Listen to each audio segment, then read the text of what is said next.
참 머리를 붙이는 참 신경 쓰여요. 요금 되고 요 카메라.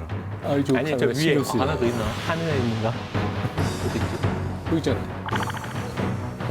화면. 여기 요거. 아 저기 하나 있네.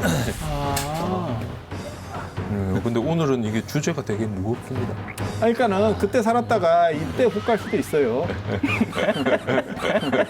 오늘 지금 조국 얘기 우리 해야 되잖아요. 너무 네, 가시는 걸 나라가 좋아하세요. 지금 완전히 아수라판입니다 지금.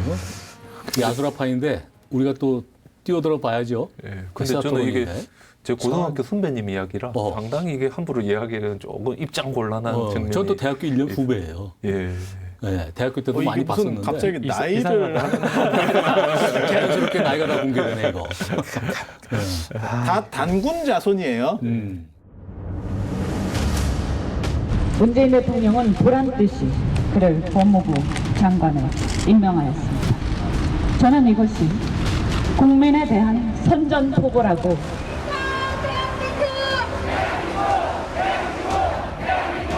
지키자 대한민국!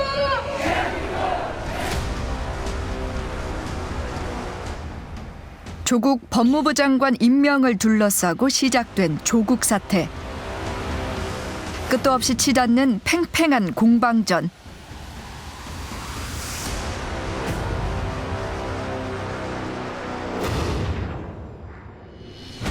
우리가 검찰개혁, 언론개혁 할 수 있습니다, 여러분!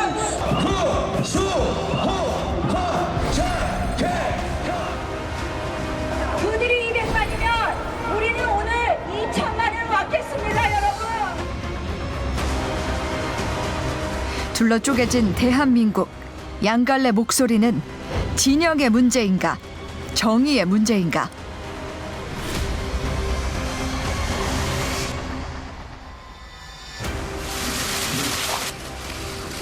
존경하는 우리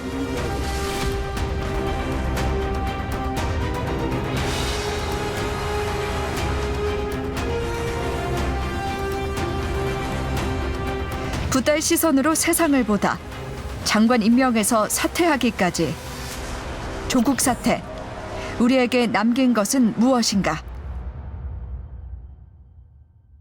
이중적 행동을 한 거죠. 그러니까 표면으로 드러나는 것과 이면의 차이점.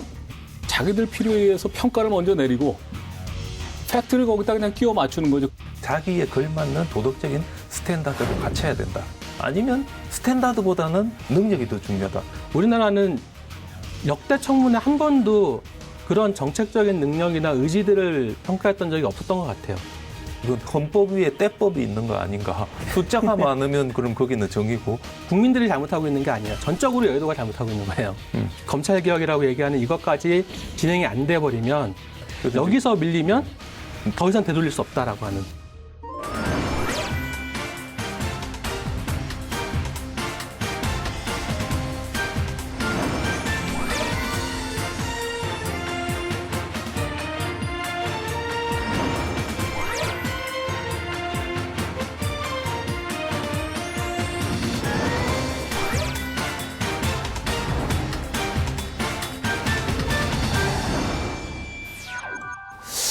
이 뭐 요즘에 만나는 친구들마다 이게 이 조국 얘기만 나오면 그냥 양분돼 가지고 뭐 얼굴도 붓기고. 모임 나가시는구나. 네. 저는 안 나가요. 예, 집안에서 뭐 싸움도 일어난다 그러는데 참 그 문제입니다. 저는 먼저 이 사태에 대해서, 지금 현재 사태에 대해서 저희들이 왜 그러면 많은 사람들이 광장으로 지금 이 사건을 계기로 뛰쳐나가는가. 왜 많은 사람들이 서초동으로 몰려가고, 왜 많은 사람들이 광화문으로 몰려가서 자기들의 이야기들을 쏟아내고 있는 어떤 이런 이 배후에 과연 어떤 문제가 있고 어떤 점에 이분들이 자신들의 목소리가 사회에 들렸으면 하면서 이렇게 나오는지, 거기에 대해서 먼저 한번 이야기를 일단 해보겠습니다. 말입니다. 그 전에 보는 사실관계가 다른 것 같아요.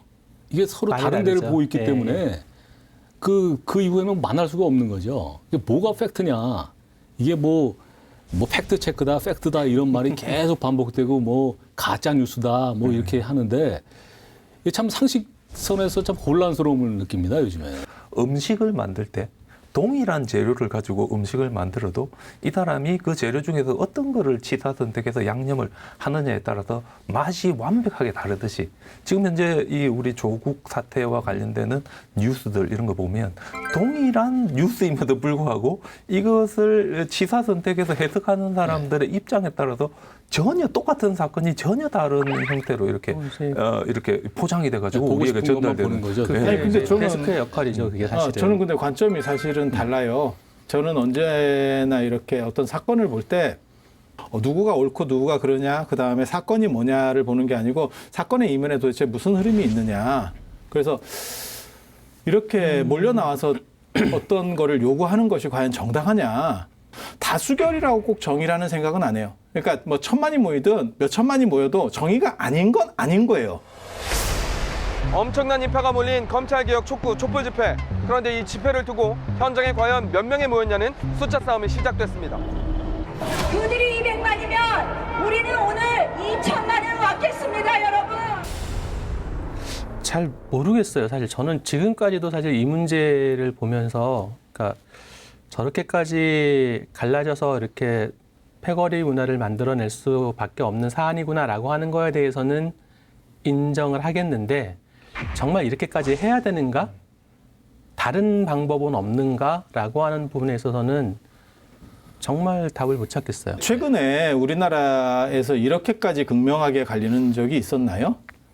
근래 숫자적으로는 아니지만 네. 어쨌든 지난번 탄핵 때도 탄핵 때도 이렇게 갈리지 거기는 원사이드 갈렸죠. 게임이었죠, 사실. 그죠? 예. 네. 대립각을 세우는 건 아니잖아요. 근데 점점 이런 쪽으로 흘러가는 게 저는 그런 생각을 해요. 그러니까 동아시아적인 가치관, 우리 전통적인 가치관들이 무너지고 서구적인 거나 안 그러면 기독교적인 그러니까는 선악의 문제라고 하는 쪽으로 해서 더 첨예화 된다는 생각을 하거든요. 원래 동아시아의 전통에서 우리의 관점은 호라는 개념이에요. 좋고 나쁘고 그건 상대적인 그쵸, 관점인데 선악은 좋은 게 있으면 나쁜 거는 말살 쪽으로 가는 거예요. 그래서 누군가와 같이 갈 수 없다라고 하는 이런 생각들이 작용하고 있는 게 아닌가. 그래서 더 극단적으로 가는 거예요. 그러니까 대립을 넘어서 한쪽 진영에 대한 말살, 그러니까 당쟁할 때하고 비슷해요.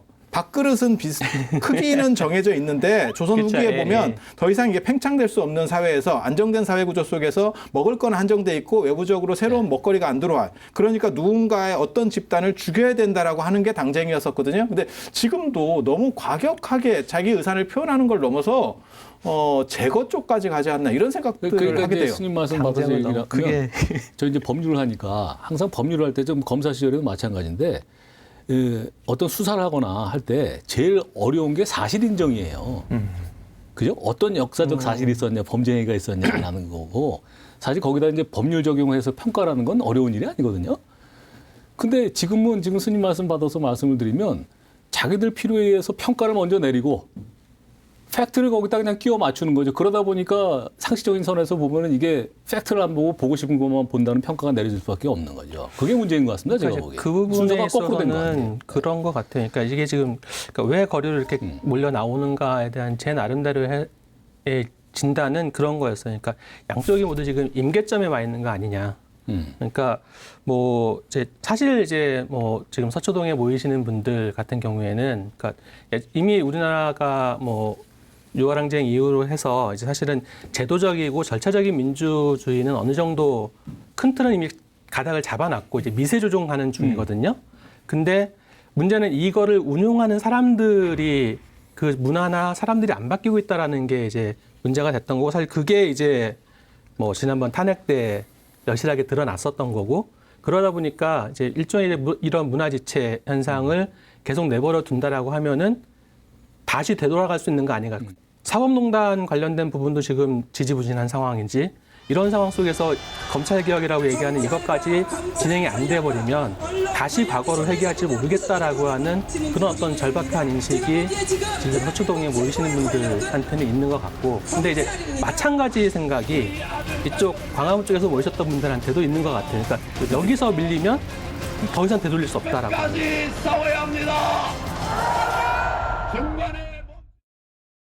근데 이제 그분들도 이제 저희들이 조금 생각해봐야 될 게 우리 한국 사람들이 제일 흥분하는 부분이 병역 문제. 그리고 또 흥분하는 그렇죠. 부분이 그 교육 교육 문제인데 문제.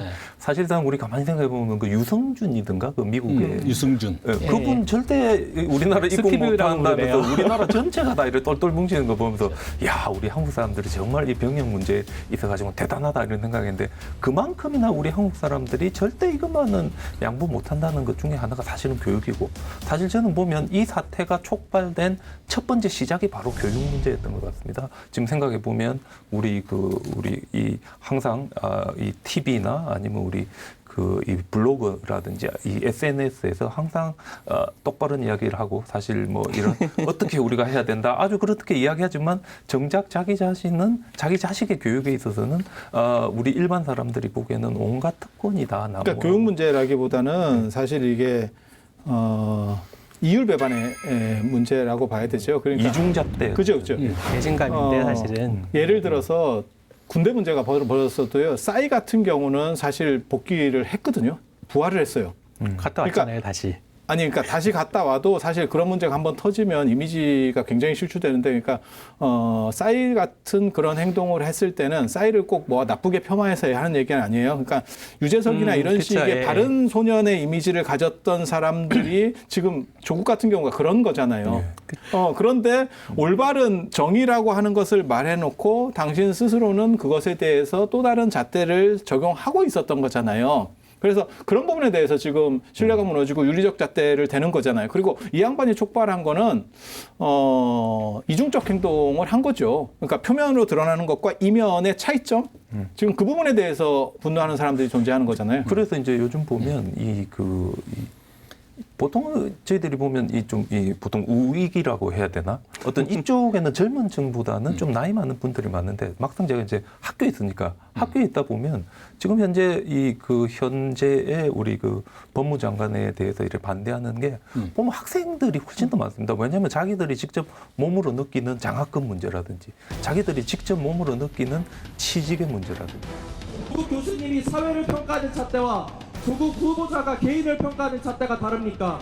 어째서 때에 따라 잣대가 휘기도 자기들이 직접 몸으로 느끼는 진학의 문제라든지 어떤 이런 모든 것들이 자기들이 가야 할 길에 다 이게 관련이 되다 보니 자기들이 어떤 이런 사태에서 오는 그런 이 사이드 이펙트라든지 이런 중압감을 온몸으로 이 학생들이 직접 느끼다 보니까 훨씬 더 이 젊은 층들의 분노가 훨씬 더 많이 표출되고 그 부분 일단 좀 그런 것 같아요. 일단은 그 정의라는 부분을 뭐 철학적으로 어떻게 정의를 해야 될지는 잘 모르겠지만, 그러니까 현행법을 과연 심각하게 지금 당시도 아니고 어쨌든 법이라고 하는 건 어쨌든 그 시점에서 행위가 일어난 시점에서 그 시점에 적용되는 규칙을 어겼는가 어기지 않았는가라고 하는 게 일단 우선적인 판단의 문제일 텐데 이제 과연 그것이 이제 명확하게 객관적으로 누구나 부정 못할 정도로 명확한가? 그러니까 거기에 대해서도 사실 지금 양쪽이 다 아니다라고 하는 이제 그런 식의 양쪽이 서로 다른 주장을 하고 있으니까 사실 그 부분도 좀 판단하기 애매한 문제. 근데 그 대목에서는 사실은 그동안 수많은 이제 공직자 장관 후보자들이 있었지만 그런 정도로 된 장관 후보자가 사퇴 안 한 적이 없었던 것 같은데요, 그죠? 이제 이게 그러니까 예. 법률적으로 문제가 없으면 장관해도 된다 이런 이슈하고 이런 얘기하고 그건 좀 다른 얘기죠. 장관할 이 자격이 있냐라고 하는 건 그보다 훨씬 높은 도덕적인 기준을 요구하는 거니까. 결국 이제 도덕적인 문제가 되다 보니까 이제 제 나이가 딱 이제 애들이 이제 고등학생 내지 이제 대학교에 막 지나갈 나이인데 제 이제 친구들이 제일 많이 하는 이야기 중에 하나가 아빠가 미안하다.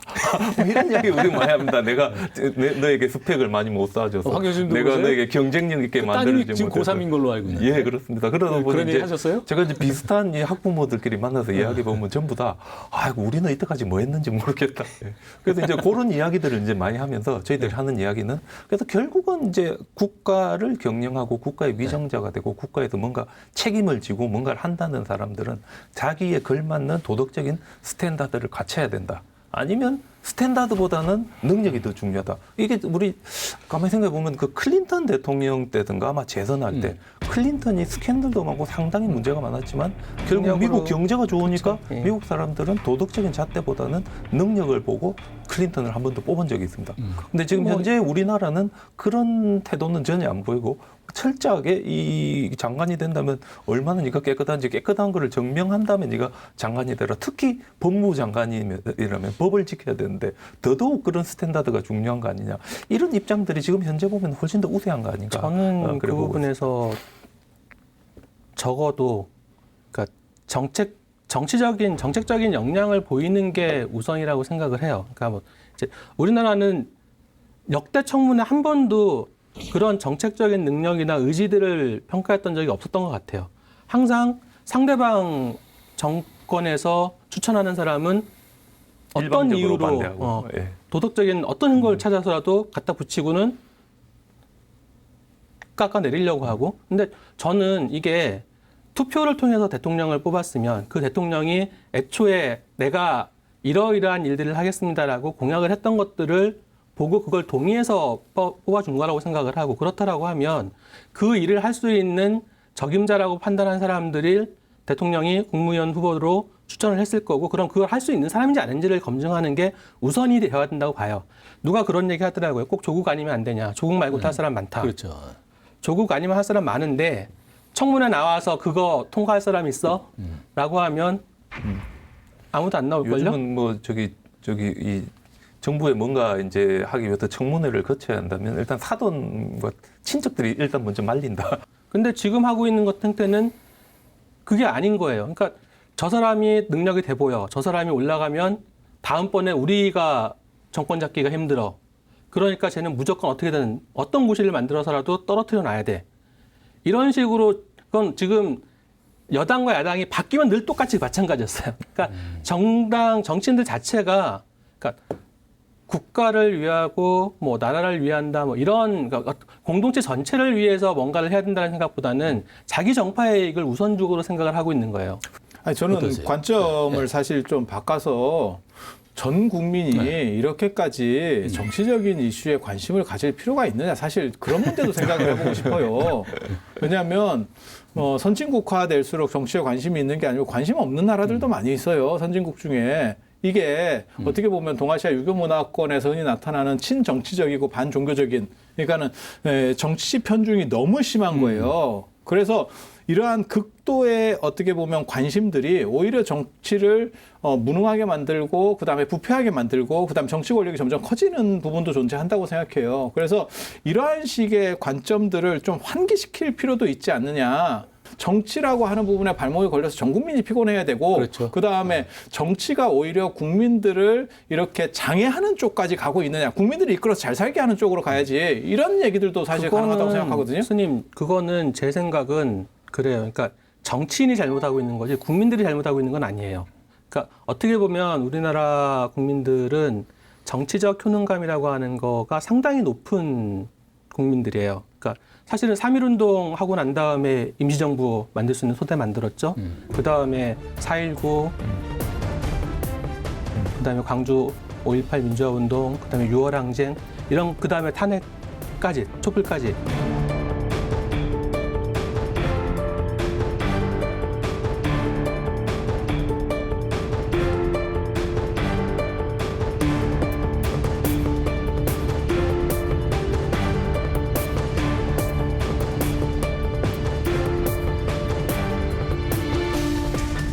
그렇게 해서 정치적으로 성공했던, 그러니까 그런 경우들이 되게 많기 때문에 우리가 모여서 어떤 정치적 의사를 전달을 하면 이걸 성취해낼 수 있을 거라고 하는 그런 정치적인 효능감이 상당히 높아요.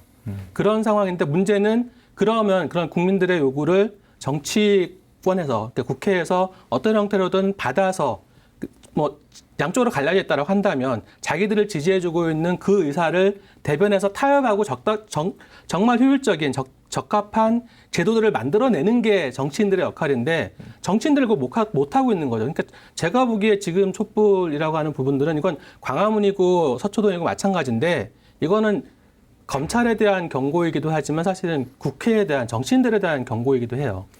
무엇이 옳으냐의 문제를 떠나서 왜 이런 현상들이 일어나고 이것을 어떻게 극복할 수 있느냐에 대한 생각들이 필요하다는 생각을 해요. 네, 지금 말씀 잘 하셨는데 우리 사회의 이 양극화, 지금 현재 보면 엄청나게 양쪽으로 갈라져서 지금 싸우고 있는데 어떤 면에서 보면 지금 말씀하신 대로 정치 과잉, 우리 한국 사람들의 정치 과잉 또는 성숙한 어떤 민주주의의 경험에 따른 이 행동 뭐 다양하게 저희들이 이제 해석을 할 수 있겠지만 중요한 거는 지금 현재 이 양극화가 과연 옳은가, 우리 사회가 올바른 방향으로 나가고 있는가, 이 양극화에 대한 해법은 없는가, 이거는 정말 저희들이 심각하게 고민하고 특히 불교적으로 한번 고민해야 돼요. 우리가 그 아테네에서 아크로폴리스에서 직접 민주주의를 했지 않습니까?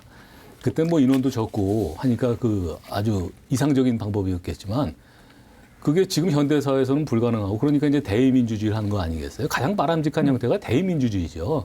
어쩔 수 없는 거죠. 예. 네. 근데 그게 지금 말씀하신 대로 좀 민의가 잘 반영 안 된다고 생각할 때 뭐 데모도 할 수 있고 할 수 있다고 생각을 하는데 그게 도를 넘어서서 이 대의민주주의를 압도할 정도가 되면 그거는 보안의 정도를 넘어서는 것이고 그거는 대의민주주의의 원리에 반하게 되는 거라고 저는 생각을 합니다. 근데 대의민주주의라는 게 민주주의의 여러 유형 중에 하나잖아요, 사실은. 특히 지금 우리나라 같은 경우처럼, 그러니까 이제 사실 뜻을 대리한다라는 얘기는 대리하는 사람들의 의견이 어디에 있는지, 그 사람들의 의지가 어디에 있는지를 끊임없이 들어야 되는데 지금 우리 정치인들은 평소에는 듣는 생각을 전혀 안 하잖아요. 듣지를 않고 오히려 군림하려고 하고 있고, 그 다음에 표가 필요한 때쯤 된다라고 하면은 그때 가서나 뭐 예산 만들면서 쪽지 예산 넣어서 좀 아부하고, 그 다음에 선거 유세하는 과정에서 잠깐 머리 숙이고, 이렇게 하면서 이제 자기의 어떤 정파적인 이익만 몰두를 하고 있는 이런 상황이 대의민주주의라고 한다면 저는 이거는 한번 손을 봐야 된다는 생각이 들 정도라고. 너무 근본적인 문제 아니에요? 그거는 뭐 국가 전체를 뜯어 고쳐야 될 것 같은 그런 상황이라서 사실 지금같이 이렇게 계속 목소리들이 나오는 거는 건전한 사회라는 생각은 악다군이죠, 전혀 안 합니다. 악다군이. 속된 말로. 예. 그리고 일반인들까지 이렇게 필요할 필요는 없어요. 필요한 사람만 필요할 수 있으면 되는 거지. 전 국민이 휘둘리면서 필요할 필요는 없고 이것을 부추기는 사실 휘둘린다고 생각하지 언론에 않아요, 대해서도 저는.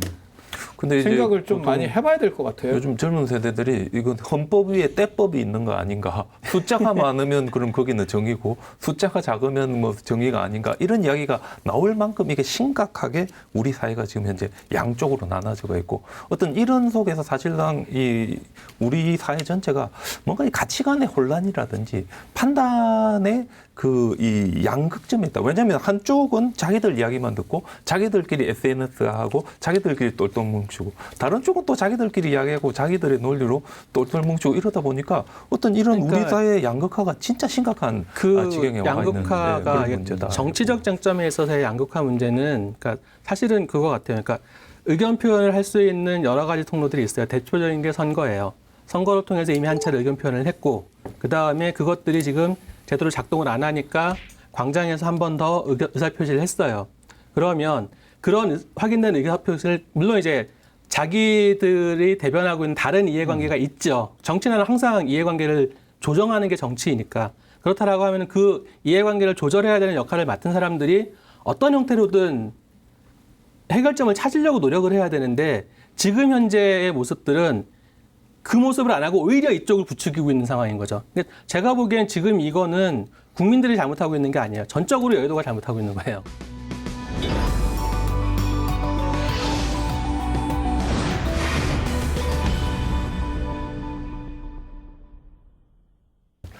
우리는 좀 불교적인 입장을 한번 생각해 봐야 되는데, 제가 아주 좋아하는 그 부처님의 전생 이야기 중에 마하카피 자타카, 위대한 원숭이 왕 이야기라는 그 자타카가 있는데, 여기 무슨 이야기인가 하면 이 망고 나무가 있었는데 이 망고가 너무 맛있어가지고 이 망고가 이제 강에 떨어져가지고 사람 사는 데까지 떠내려가면 사람들이 망고를 먹으면 너무 맛있어가지고 망고 나무로 오는데, 사람들이 오니까 왕이 보통 사람도 못 먹는 망고를 원숭이들이 먹고 있는 거 공격해라 얘가 막 이래 공격을 하는데, 이 원숭이들은 이제 이 원숭이 왕이 구합니다. 자기 희생을 통해 가지고 줄을 연결하고 해서 자기 스스로를 희생해가 이 원숭이들 다 구하는데 건너보내고.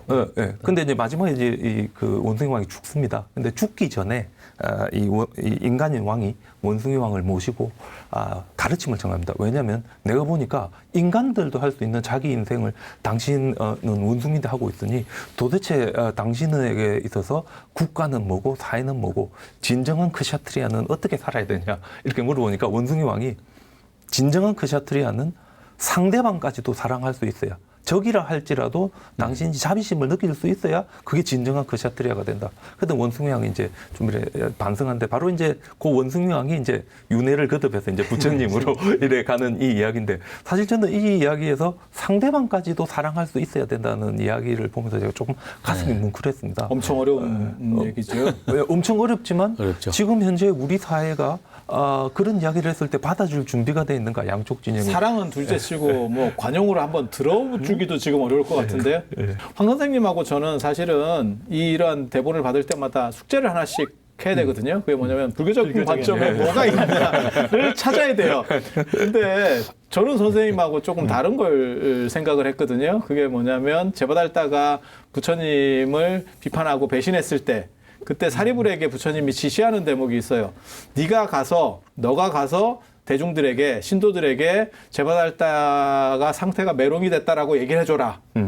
제가 안 좋다라고 얘기해줘라. 라고 그랬더니 사리불이 뭐라고 얘기하냐면 제가 기존에 있는 신도들에게 제바달다가 대단한 사람이라고 여러 번 칭찬을 한 일이 있는데 제가 가서 그렇게 얘기한다는 건 너무 사람이 이중적인 것 같지 않습니까? 저는 하기가 좀 어려울 것 같습니다. 이렇게 얘기하니까 부처님이 뭐라고 말씀하셨냐면 그때는 그렇지만 지금은 달라졌다라고 분명하게 선을 그어서 얘기해라 라는 대목이 있어요.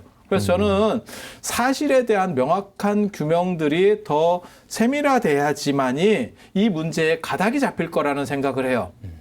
그래서 전에 그랬다, 이랬다. 그 다음에 어차피 모든 정보는 감정을 타고 가는데 그런 정보들 말고 감정을 좀 걷어낸 사실적 정보들이 조금 더 주류가 될 수 있으면 근데 그거는 정확하게 말하면 언론의 문제가 아니고 그것을 보는 사람의 수준의 문제하고 관련이 돼요. 그래서 그런 것들에 대해서 선택을 해줘야 되는데 사실은 SNS라는 게 저도 SNS를 하지만 일단 자극적 제목을 어떻게 뽑느냐. 그러니까 신문 기사 하나를 쓸 때도 저는 거기서 사설 하나 쓸 때도 최대한 자극적인 걸 쓰거든요. 그래서 일단 한번 찍혀야 내가 산다. 근데 모든 언론은 마찬가지일 거예요. 그래서 이러한 자극을 넘어서는 사실의 문제에 대해서 우리가 한번 생각을 할 수 있는 부분이 존재해야 이번 사건뿐만이 아니고 앞으로도 비슷한 일이 계속 일어날 거라고 생각해요. 이런 식 사건들이 벌어진다면. 그래서 그런 것들에 대해서 어느 정도 막힐 거라는 한 단계 넘어서는 우리가 그래서 정신적인 거나 아니면 국가적으로 발전할 수 있는 계기가 되지 않겠나. 스님 말씀하신 대로 이 상황의 문제가 아니라 이걸 대하는 우리가 좀 우리의 입장을 좀 그런 식으로 중도의 입장으로 바꿔서 좀 객관적으로 보려는 노력을 하다 보면 사람들이 변해야 이 사태가 이 상황이 변하지 그 상대방을 놓고서 악다구니를 쓴다고 해서 더 골이 깊어지지 바뀔 것 같지는 않습니다. 제가 보기에. 저는 이제 검찰개혁하면 항상 생각나는 게 그 노무현 대통령 그 초반에 검사들하고 대화했을 때 입쯤 되면 막 가는 거죠 하는 이제 그 이야기가 항상 생각납니다. 우리 최 변호사님 생각하시기에 어떤 검찰개혁의 똑바른 방향 어떤 이게 쪽으로 사실 검찰개혁 하는데 뭐 법조인이 저도 그리고 검사 출신인 저도 도대체 검찰개혁이 뭘 개혁해야 된다는 거에 대한 논의가 별로 없어요. 그죠? 그게 뭐 수십 년 전부터 저희 그 초임검사 시절부터 있었던 얘기인데 근데 사실은 아까 말씀하셨지만은 검찰개혁의 큰 거는 지금 두 가지인데 이제 공수처 설치하고 검경 수사권 조정입니다. 그거는 검찰 자체에서 개혁할 수 있는 게 아니라 입법 상황이기 때문에 국회에서 결정해 주면 따르는 거거든요.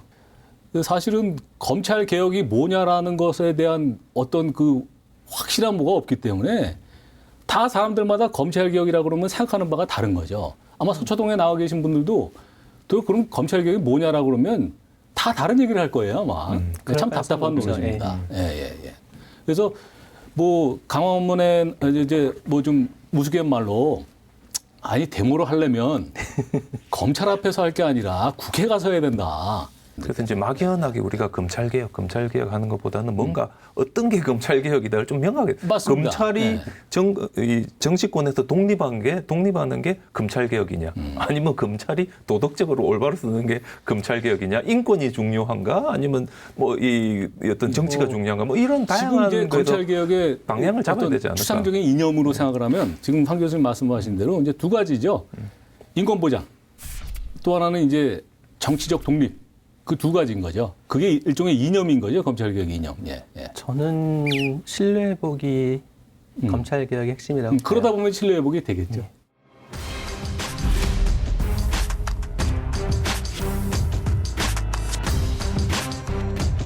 저는 조국 법무부 장관과 윤석열 검찰총장의 환상적인 조합에 의한 검찰 개혁을 희망했습니다. 꿈 같은 희망이 되고 말았습니다. 결과적으로 국민들 사이에 많은 갈등을 야기한 점에 대해 매우 송구스럽게 생각합니다. 검찰 개혁과 공정의 가치는 우리 정부의 가장 중요한 국정 목표이며 국정 과제이기도 합니다. 정부는 그 두 가치의 온전한 실현을 위해 국민의 뜻을 받들고 부족한 점을 살펴가면서 끝까지 매진하겠다는 의지를 다시 한번 천명합니다. 안녕하세요. 안녕하세요. 갑자기 이래다 나오셨습니다. 갑자기 뭐예요? 5분 대기죠. 뭐 이런 거죠. 갑자기 사건이 터지면 이제 뭐 가포 비상 경계령이 떨어지면서 이렇게 모이는 것처럼 어벤져스도 아니고 이거. 미리 이렇게 좀 조율을 하고 너네 뭐 우리한테 먼저 얘기 좀 해줘야지. 그 정도는 해야 되는데 이제 한 몇 번만 더 나가면 아마 그런 식으로 연락이 올 겁니다. 미리 사전에 조율이 있을 거예요. 근데 지금 시작한 지 얼마 안 돼서 아마 네, 그 뭐 시사 토크의 운명이기도 한데 오늘 오후에 조국 장관 사퇴 발표가 갑자기 있어가지고 모였는데요. 황 교수님은 어떠세요? 뭐 오늘 그 사퇴 결정 보시고. 그 뭐 이제 제가 이 사퇴하는 이야기를 들으면서 느낀 게 어떤 이 인간적인 고뇌와 함께 어떤 정치적인 문제라든지 다양한 요소들이 아마 저 뒤에 있겠다. 그러니까 이 한 가정의 가장으로서의 입장과 그다음에 법무부라는 이 그 국가기관의 장으로서의 입장과 어떤 그런 것들이 아주 미묘하게 상충을 하면서 본인도 엄청 힘든 시간을 거의 한 2달 정도 이제 보냈지 않았을까 싶고 막상 이분이 이제 내려놓고 나간 다음에는 지금은 어느 정도 좀 시원하지 않을까 오히려 속편하게.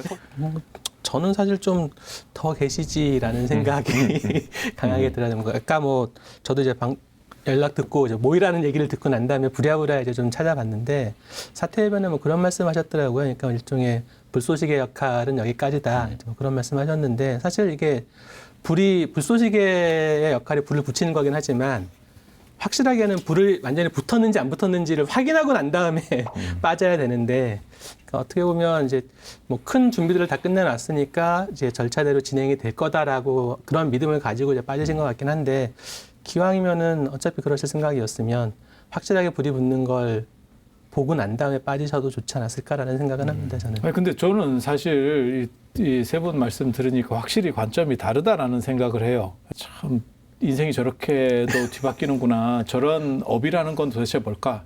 그러면서 무슨 생각이 들었냐면 백척간두 진일보 막 이런 생각이 들었어요.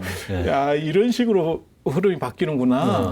그래서 그러니까는 잘했다 못했다를 떠나서 저 사람의 고뇌라는 건 도대체 뭘까? 어느 정도의 스트레스가 있었을까? 그리고 인간적인 세상의 바뀜, 그 다음에 얼마나 많은 여러 가지 감정들을 느꼈겠어요. 그래서 그런 인간적인 것도 생각이 나고 또 사회라는 게 이런 거구나. 필요할 때는 힘을 실어줬다가 여차하면 또 어떻게 될지 모르는. 그래서 참 무서운 거구나. 이런 여러 가지 복잡한 생각들을 막 하고 있었습니다.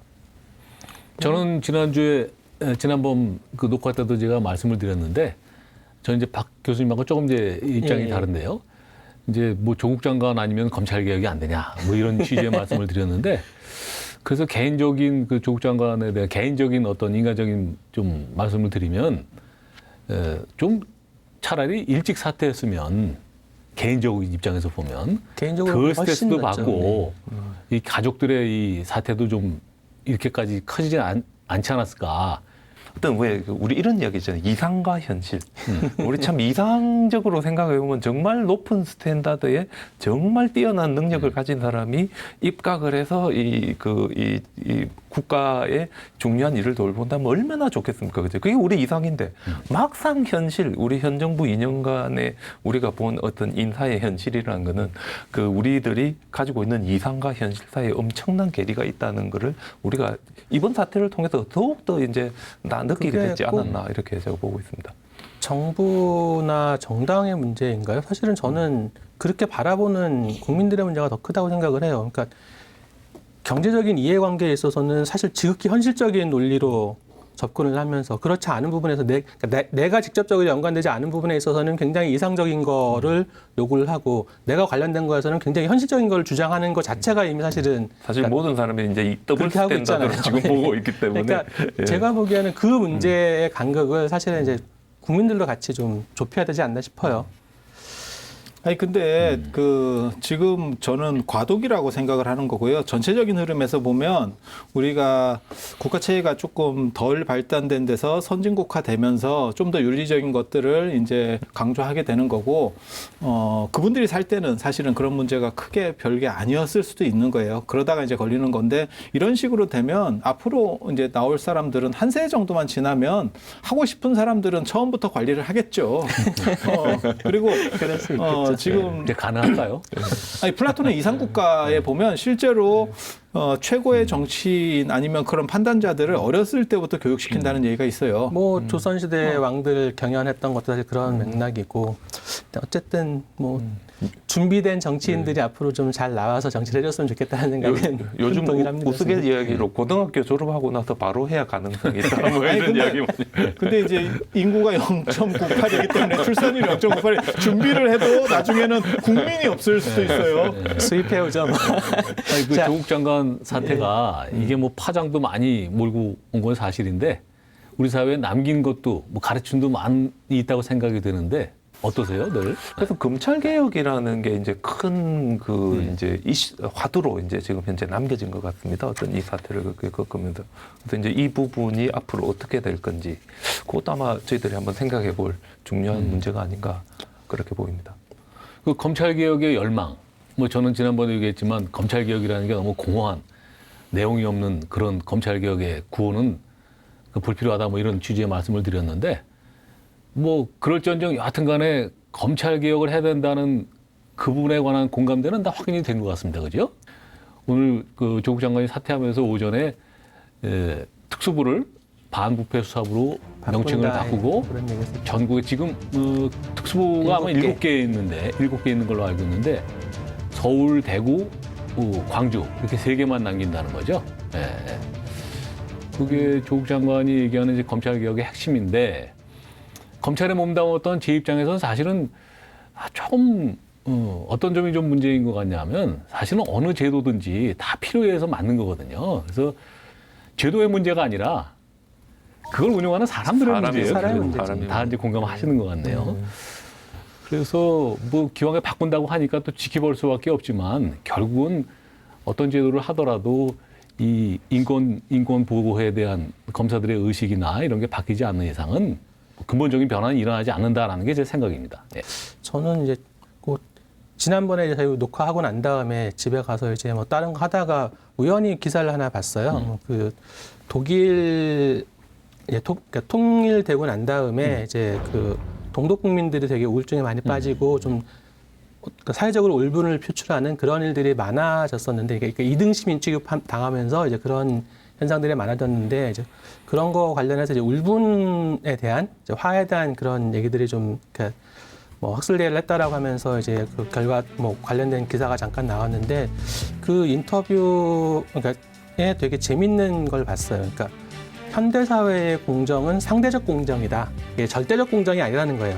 상대적 공정이고 그렇기 때문에 공정이 무엇이냐를 바라보는 게 그 얘기하는 것이 아니라 무엇이 불공정한 것인가에 대한 얘기들을 많이 해야 되니까 우리가 도대체 무엇을 불공정하다고 느끼는 것인지에 대한 얘기들을 많이 해서 서로가 그 지점이 공정하지 못하다고 생각하는구나라고 하는 것들을 확인해 나가는 작업들을 하고 그걸 통해서 최소한 이거는 지키자라고 하는 얘기를 할 수 있어야 되지 않느냐 뭐 그런 얘기를 좀 봐서 우리 사회가 공정을 얘기하는 부분에 있어서 좀 접근 방식을 좀 바꿀 필요가 있지 않겠느냐 뭐 그런 생각도 좀 들었습니다. 또 이제 그 부분도 이제 이상과 현실 우리 사실 이 국민들이 우리 이번 사태 때 제일 많이 겪었던 거는 이 사회의 가장 이상적인 가치로서의 이제 공정을 이야기했지만 막상 우리 법무부 장관이 되신 분이 공정했느냐에 대해서 다들 의문을 가졌기 때문에 그렇죠. 이렇게 복잡해졌던 박 교수님 거죠. 말씀하신 대로 불공정한 것들이 많이 보였죠, 그죠? 네, 저는 개인적으로는 검찰 개혁보다도 사실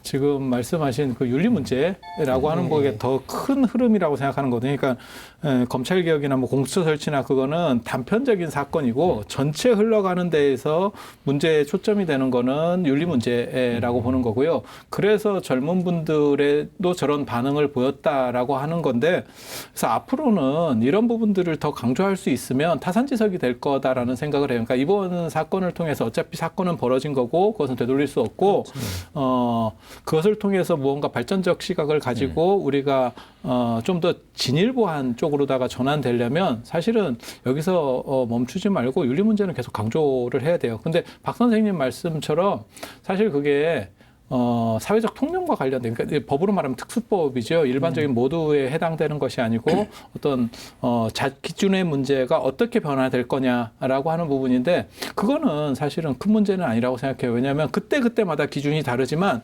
거기서 용인되는 부분이 있어요. 사회적 통념 안에서의 어느 정도 움직일 수 있는 것들은 계속 강조되면 그러면 좀 더 발전되고 그다음에 이상적인 모습으로 바꿔갈 수 있는, 그래서 이번 사건을 통해 사실 얻을 수 있는 교훈이나 안 그러면 긍정적인 부분이 거기에 초점이 맞춰지면, 어떤 사건에 초점이 맞춰지면 그것이 끝나면 효력이 상실된다고 생각해요. 그래서 지속 발전성과 관련된다면 당연히 윤리 문제가 초점이 됐으면 하는 생각도 있고, 개인적으로는 제가 그쪽에 관심이 있기 때문에 저는 사실 계속 말씀드리지만 저는 사태나 수호 쪽 사람이 아닙니다. 지금 스님 말씀을 받아서 이제 모든 사회 사건들, 현상들은 우리한테 가르침을 주지 않습니까? 여기서 이제 가르침을 얻어야 되는데, 제가 굳이 생각하자면은 상식이라는 가르침을 얻은 것 같아요. 상식이라는 게 영어로 이제 커먼 센스 아닙니까? 이제 공통적인 어떤 감각을 느끼는 건데, 그렇죠. 이게 지금 뭐니 해도 소위 상식, 커먼 센스에 반하는 사태들이 벌어지니까 그거는 도저히 용납이 안 되는 거죠. 그리고 소위 선택적 정의를 얘기하는데, 정의라고 하는 거는 그 자체가 보편적이어야 되는 거죠. 그러니까 마치 선택적 정의라는 건 말이 안 된다고 생각을 합니다. 마치 까만 백인? 뭐 이런 말을 하듯이. 그러니까 정의는 보편적이어야 되는 거죠. 뭐 그런 가르침을 줬다고 저는 생각을 합니다. 예. 언론개혁, 언론 문제가 이번에 이슈가 됐죠, 그죠? 예, 그렇죠. 언론 문제. 그러니까 사실 그 말씀 좀 이제 해주십시오. 엄청난 양의 기사들을 쏟아냈는데, 사실 그게 재미있는 기사를 또 하나 봤어요. 그게 뭐였냐면, 그러니까 조국 장관 관련돼 있는 기사들이 뭐 엄청나게 올라와 있는데, 그러니까 조국 장관하고 같이 장관 후보로 지명돼서 청문회를 하셨던 분들이 몇 분 계시잖아요. 한 네. 5분 더 계신 걸로 알고 있는데, 엄청나게 운 존재감도 좋은 없잖아요. 그분들 아예 엄청나게 운 좋은. 그러니까 평상시 같으면 그분들에 대해서도 검증을 하고 관련된 논의들이 언론에서 분명히 제기가 돼야 되는데도 불구하고 조국 장관, 조국 후보자 한 사람에게만 집중하면서 나머지는 아예 들여다보지도 않았다라는 거. 이거는 언론은 사실은 책임을 못한, 책임을 방기한 거죠.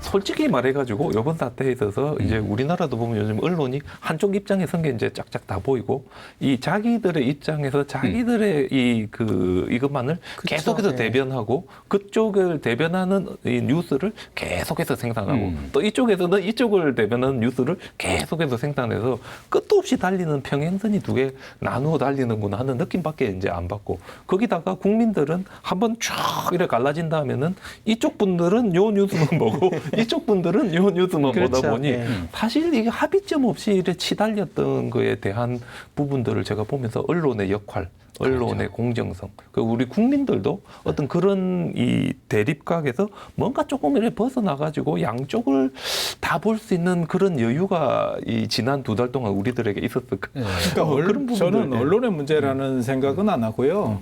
그거는 국민들의 어떤 뭐랄까 보는 시각이 높아져서 판단의 문제이지, 그러니까 정보를 이렇게 제공하느냐 저렇게 제공하느냐 자극적으로 제공하느냐, 그거는 사실 민주주의 사회에서는 따질 수 있는 부분은 아니라고 생각해요. 그리고 그게 안 되면 그쪽에서 그런 선명성을 주지 못하면 사실 그 언론이 살 수가 없어요. 그러니까 그 입장을 한 번만 생각해 보면 너네는 왜 그렇게 심하게 하니라고 하지만 우리도 살아야지. 문제는 그런 거예요. 그러니까 그러니까 선명적으로 자기의 주장을 내세울 수는 있는데, 그러니까 어쨌든 체크할 것들은 체크를 해줘야 되는 거죠. 그러니까 정확하게 확인할 것들은 확인해서 그 내용을, 사실을 가지고 자기 주장을 내세워야 되는 문제인 거고, 그렇다라고 하면 사실은 이제 상대방이 내세웠던 근거에 대해서 뭐 팩트 체크니 뭐 이런 얘기 많이 하니까 팩트 체크를 해서 이건 잘못된 것 같다, 잘못된 것이다, 혹은 저건 잘된 것이다, 맞는 것이다, 이것들이 확인이 되면 사실 그 부분에 있어서는 언론은 어떻게 보면 공적 책임을 굉장히 강하게 가지고 있는 곳이잖아요. 그렇다라고 하면은 우리가 잘못 낸 것에 대해서는 우리가 제대로 검증 못했다, 미안하다라고 하는 최소한의 사과와 그 다음에 바로잡는 정정보도 같은 것들이 있어야 되는데, 사실 이번뿐만이 아니라 그동안 우리나라 언론은 이런 식으로 사실을 확인하고 그것들을 바로잡는 노력이라고 하는 것들에 대해서 너무 등한시해왔던 것 같아요. 하여튼 이제 전체적으로 저희들이 조금 생각해 보면 이때까지 있었던 이 과정이나 지금 현재 오늘 있었던 이 일도 중요하지만 저는 앞으로가 더 중요하다고 생각합니다. 왜냐하면 이게 나름 또 우리 사회 내부에서 또 오늘의 결정으로 상처받은 사람들도 그렇죠. 있고, 오늘의 결정으로 부웅 들떠가지고 더 심한 말을 막 쏟아내는 사람들도 있고, 또 어떤 사람들은 충격받은 나머지 또 더 심한 말을 쏟아내는 사람들도 있고, 그러다 뭐 결국 이 정오가 정오를 부르고 정오가 정오를 부르고 끝도 없는 악순환에 빠지기 때문에 지금부터가 훨씬 더 중요한 거 아닌가. 그리고 바로 지금부터 어떤 불교가 어떤 역할을 하고, 바로 지금부터 언론이 뭔가 자기들의 자대에 대해서 좀 더 자극을 하고, 정부도 뭔가 어떤 국가 전체를 생각하면서 사회를 통합해서 이끌어 나갈 수 있는 방법으로, 국가를 경영하는 방법으로 나간다든지 하는 뭔가 새로운 변화가 오늘을 계기로 있어야 되지 않을까, 그런 생각을 합니다. 그래서 지금 불교에 보면 그 얘기가 있어요. 전철을 밟는다, 전철을 밟지 않는다라고 하는 게 있거든요. 그러니까 대상이 이렇게 수레들을 쭉 이끌어 갈 때 뒤에 오는 다른 대상 팀들은 그 수레 바퀴 자국을 보고 간다는 거예요. 그게 전철을 밟는다는 뜻이거든요. 근데 앞에서 그 강도들이 어떻게 한다라고 얘기를 하냐면, 너네가 조금만 더 가면 저기 물이 있기 때문에 너네는 무거운 물을 버리고 그냥 가면 돼라고 그렇게 말해주는 사람들이 있대. 거기에 낚인 사람들은 물을 버리고 가다가 결국 오아시스를 못 만나고 죽게 된대요. 그게 이제 결국 대상이 이제 무너지게 되는, 그리고 그걸 이제 털어가는 거죠. 물이 없으니까 이 사람들은 힘이 없으니까 결국 물건을 다 빼앗기게 되는 그런 상황이 되는 거고, 뒤에 오는 사람들의 리더도 그렇게 가고 있지만, 그 바퀴 자국을 따라서 보고 있지만 그 바퀴 자국이 흐트러졌다거나 이런 상황이 발생했을 때는 그 사람이 다시 그렇게 미끼를 던지러 왔을 때 그걸 물지 않는다는 거예요. 그래서 전철을 밟으면 결국은 똑같은 반복되면서 너네는 죽을 수밖에 없고, 전철을 밟지 않으면 너네는 너네 목적을 이룰 수 있어, 새로운 길을 열 수 있어라고 하는 게, 사실 그게 전철을 밟는다가 불교에서 나오는 얘기고, 원래 의미는 전철을 밟는다가 아니라 전철을 밟지 않는다예요. 않는다. 네, 않는다. 그래서 이번 경우도 우리가 이것을 전철이라고 생각을 하고 이것을 넘어서서 새로운 지평을 열 수 있는 방법은 무엇인가에 대해서 충분히 고민을 해야 된다는 생각을 해요. 그리고 앞에 있었던 일은 더 이상 되돌릴 수 없는 불가역성이기 때문에 그것은 끊고 가는 거고, 그 다음에 이것을 통해서 좀 더 한 단계 진보할 수 있는, 안 그러면 나아갈 수 있는 그런 지평, 그거는 위에 분들이 더 통 큰 생각들을 가져야 되고, 국가관, 그 다음에 국민들에 대한 생각들이 좀 더 절실해지면 좋을 것 같다는 생각을 합니다. 그래서 뭐 저는 이제 앞으로라도 이제 정치하는 분들이 아니면 국가에서 이제 중요한 일을 하는 분들이, 우리 불교적으로 이야기하면 우리 부처님을 왜 명행적 많이 하잖아요. 비자짜라나 쌈반노 이래 되는데 지혜만 있어 가지고 안 되고, 덕행이 항상 함께해야 진정한 현인이고 진정한 지도자이며 우리가 따라갈 수 있는 사람이다. 그래서 우리 인도에서는 항상 부처님을 지혜만 뛰어나다라고 안 하고 지혜와 덕행을 함께 갖추셨다 이런 이야기를 많이 하는데 다 10호 중에 하나. 예, 그렇습니다. 열의 10호 중에 하나인데 우리가 앞으로 이 정치하는 분들이 그래도 이 말만 가지고 정책만 가지고 하는 게 아니라 직접 내가 행동으로 보여주면서 하겠다는 자세가 갖춰지고 어떤 이런 분들이 가득 차면 찰수록 훨씬 더 어떤 이런 이 국민적인 갈등이나 이런 게 좀 줄어들고 우리나라가 좀 더 좋은 방향으로 나갈 수 있지 않을까. 너무 좀 이상적인 이야기지만 그런 생각을 한번 해봅니다. 상대를 아무리 우리 편이 아니더라고 해도 그들을 죽인다 이런 개념은 설정을 안 했으면 좋겠다는 생각을 해요. 그래서 저는 빈대 잡으려고 초가상간 태운다 이 얘기를 자주 하는데요. 저도 제가 글쎄 조계종에서 꼭 연지는 저도 모르겠어요. 왜냐하면 저는 한 번도 제대로 된 공적인 자리를 들어가 본 적이 없어요. 의외로 좀 달라요. 근데 이제 잘 모르시는 분들은 제가 굉장히 친여적으로 이렇게 기성층을 보호한다라고 생각하는데 다종교 사회에서는 외부적 충격이 가해졌을 때 그것을 적절하게 보호해내고 안에서 자기 정리를 해야 된다라는 게 제 판단이기 때문에 그런 행동들을 하거든요. 실제로 저는 외부에서 이렇게 불교에 대해서 공격적인 발언이 왔을 때는 반드시 반응합니다. 반드시 반응합니다. 그래서 그 이유는 빈대를 잡는 거는 굉장히 통쾌할 수 있어요. 하지만 그로 인해서 집 전체를 태울 수는 없다. 이 생각을 꼭 가져야 된다라고 위정자들은 꼭 가져야 된다라고 생각을 하고요. 유정자들이 좀 자기 이해관계라고 하는 부분들은 좀 내려놓고 그렇게 하고 나서 좀 큰 차원에서 그러니까 전체를 위해서 좀 봉사하고 고민할 필요는 있을 것 같아요. 그래서 제가 이제 앞으로가 중요하다 했는데 사실 우리 현 정부는 광장의 힘에 의해서 탄생했다. 촛불의 정부다 이런 이야기 많이 했는데 사실 이번 우리 조국 사태를 겪으면서 양쪽으로 갈라진 이제 광장을 저희들이 봤습니다. 그러면서 광장이라는 게 꼭 우리가 이때까지 생각하듯이 절대선이라든지 무조건 우리가 나갈 방향도 아니고 결국은 이 광장이라는 것도 절에 쪼개지는 것이고 광장이라는 것도 결국 국민들을 두 개로 나누는데 또 비슷한 역할을 하는 걸 저희들이 이제 봤기 때문에 앞으로 이런 광장이라는 게 앞으로는 어떻게 될 것 같습니까? 저는 좀 궁금합니다. 저는 지금. 개인적으로요. 이제 우리 국민들이 참 현명하다고 생각을 하고 또 믿고 있는데 뭐 저를 포함해서 모두 다 이번에 갈라진 걸 봤지 않습니까? 그리고 거기 표출되는 증오심, 그 분노, 그 병폐를 다 봤잖아요. 그렇기 때문에 그 반작용으로 거기에서 뭔가 배웠으리라고 생각을 합니다.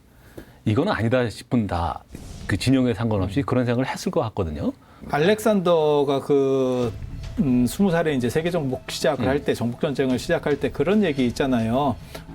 자기가 풀리지 않는 매듭을 만났는데 그 풀리지 않는 매듭을 끊는 사람이 근데 이거 콜럼버스랑 굉장히 비슷한 그런 느낌이 들긴 하는데 그래서 그걸 푸는 사람이 뭐 세계를 정복할 것이다 뭐 이랬는데 알렉산더가 칼로다가 끊었다. 저는 지금 이 사건이 시사하는 바가 그런 쪽으로 가야 된다고 생각해요. 그래서 시시비비를 끝까지 가릴 수 있는 상황 같지는 않고요. 그걸 뭔가 한 단계 넘어가는 그래서 제가 부처님 말씀하시는 거에 그게 있어요. 너무 극단적으로 서로 이렇게 승가나 이런 것들이 깨졌을 때 여초부지, 칠멸쟁법의 맨 마지막에 보면 여초부지라는 게 있어요. 풀로 다 덮어서 일단 암이고 그걸로다가 사건을 종결하고 다시 시작한다.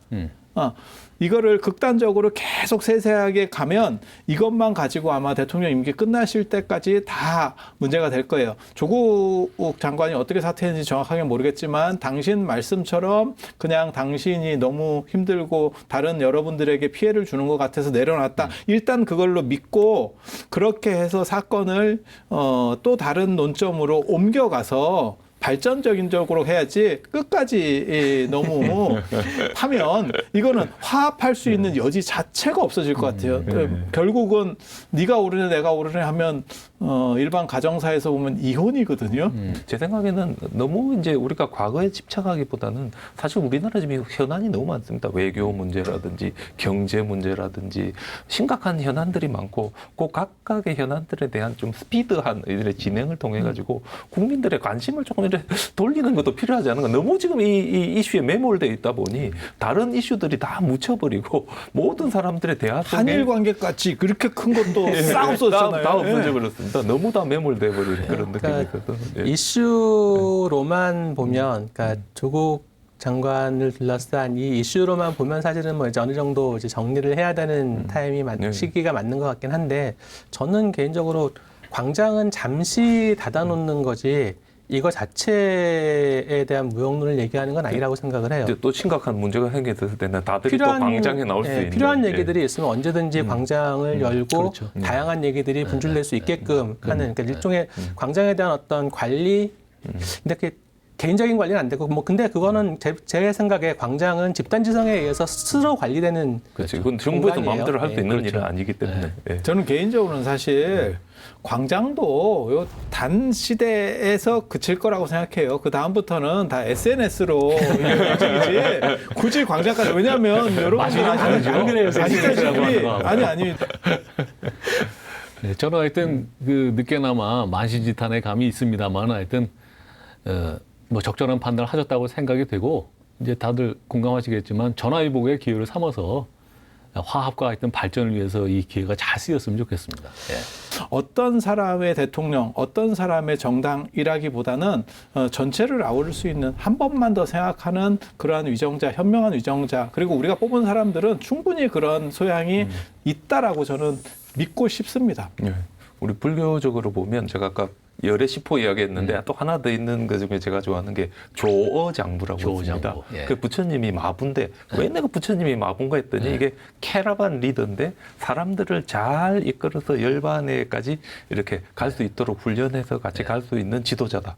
어떤 그런 지도자의 역할을 지금 앞으로 우리나라 정부가, 현 정부가 해야만이 좀 더 이 사회가 좀 더 성숙되고 우리가 이 일을 계기로 좀 더 한층 더 발전할 수 있는 어떤 그런 여건이 만들어지지 않을까. 우리가 그러고 보면 이게 종교 방송인 게 맞아요. 맨 마지막에는 너무 이상적인 얘기를 하잖아요. 저 좀 전에 그 생각했어요.